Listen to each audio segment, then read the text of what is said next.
One of the most sought-after theme parks in America by thrill seekers and families alike is Dollywood. Tucked into the Great Smoky Mountains of Pigeon Forge, Tennessee, this is a park that really does have something for everyone.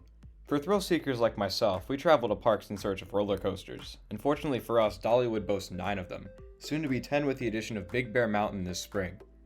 Over the course of 2 visits, one last December and again over Thanksgiving week, I've been able to ride all 9, and I'm here today to rank them all from worst to best. Welcome to CLT Coasters. My name is Josh, and this is my ranking of the coasters of Dollywood.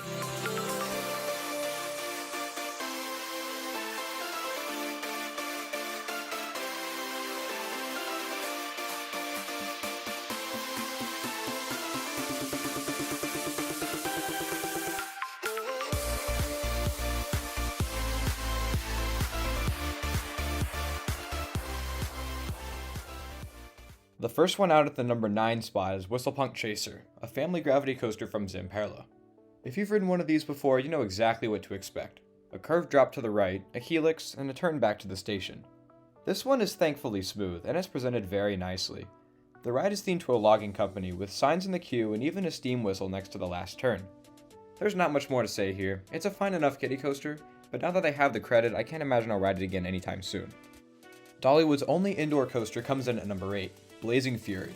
Built and housed by the park way back in 1978, Blazing Fury is more of a dark ride than an actual roller coaster, but it has 3 gravity-powered drops that technically classify it as a coaster. The dark ride sections, themed to a 19th century town on fire, are outdated but charming, and while the drops are nothing special, there's a little pop after the first one that throws you into a restraint with a shocking moment of airtime.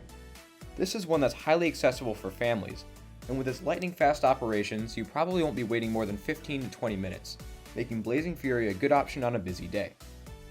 Number 7 may surprise some people, but this is one that I'm honestly not a big fan of. This is Mystery Mine, which was the first Gerstlauer Eurofighter in the US. While the theming on this one is some of the best I've ever seen, the ride just isn't comfortable at all. The ride vehicles have those bulky Gerstlauer over-the-shoulder restraints, and every pothole and bad transition sends your head pinballing between them. The first half of the ride is honestly really bad, but the second half makes up for it.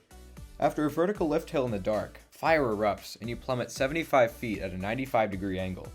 This is followed by 2 back-to-back inversions, a whippy heartline roll and a hang-time-filled dive loop, which are easily the best moments on the ride. If the whole ride was like those last few elements, this would probably rank in the top 5, but I can't put it any higher than number 7 because the first half just isn't good. From the roughest coaster in the park to the smoothest, we're heading to Wildwood Grove for the coaster at the number 6 spot, Dragonflyer. This is a Vekoma suspended family coaster, but don't let the name or the size of this thing fool you. This little dragonfly packs a punch. If you sit in the back of the train, you'll get yanked over the ride's 66-foot first drop, which is honestly my second favorite drop in the park. This is followed by a pretty intense overbank turn, with the rest of the layout containing some zippy turns and helixes at speeds of up to 47 miles per hour. The forces are surprising, but the butter-smooth ride experience ensures that guests of all ages can have a good time. Just be aware that Dragonflyer is known to draw some pretty long lines, so make sure you hit this one early before the wait time gets too long. This is an awesome family coaster, but there's one more family coaster at Dollywood that I prefer. That coaster is Fire Chaser Express, which takes the number 5 spot on this list. Like Dragonflyer, this Gerstlauer family launch coaster has some surprising forces. Each of the 2 tire-driven launches are quick, there's some surprising moments of airtime and lateral scattered throughout the layout, and there's even a section of track where you'll travel backwards. The ride is a bit of a shuffle, but it's still smooth enough for kids as short as 39 inches to enjoy. In addition to the enjoyable ride experience, Fire Chaser Express is nicely themed. The station is modeled after a firehouse, the trains are themed to fire engines, and there's even a show scene in which a gasoline and fireworks emporium is set ablaze. Wow, shocker. What? You didn't see that coming? Which is where the backward launch kicks in. While it does get the longest lines in the park, Fire Chaser is still one you'll want to check out, as it's genuinely a really fun ride. At number 4, we have the very last custom looping coaster from Aerodynamics, Tennessee Tornado. It may not be the longest ride in the world at just 2,682 feet, but this one certainly brings the power. Tennessee Tornado is non-stop intensity from start to finish, from a gut-busting first drop through a tunnel to 3 whippy inversions, including the super forceful combo of a vertical loop and a sidewinder dubbed the Iron Butterfly. It also rides really smooth for an aero looper, despite the fact that it's pushing 25 years old. You can still get a bit of headbanging if you're not riding defensively, so keep that in mind. You definitely won't want to miss Tennessee Tornado, and with its secluded location and quick dispatches, it should be easy to get multiple laps in on the most intense coaster at Dollywood. Taking the number 3 spot is Wild Eagle, which opened as America's first B&M wing coaster in 2012. While it doesn't have the complexity of the newer wing coasters, Wild Eagle still does a lot of simple things really well. The first drop is phenomenal and is easily my favorite drop in the park, even with those vest restraints. The ride also packs in 4 inversions. The first vertical loop is surprisingly intense, and the final 3 inversions are graceful and floaty. On top of the solid ride experience, Wild Eagle knocks it out of the park when it comes to appearance. The queue is clean and gives me Soarin' at Epcot vibes given its musical choices. The setting on the mountainside looks incredible, and the Eagle-themed trains are simply majestic. Overall, this was a perfect investment on Dollywood's part. It's a crowd pleaser in pretty much every sense of the word, and I always have a great time on it. The park's only true wooden coaster lands all the way at number 2 on this list, Thunderhead. Tucked into the front left corner of the park, this twisted beauty from GCI doesn't waste an inch of its track, with strong forces found all throughout the layout.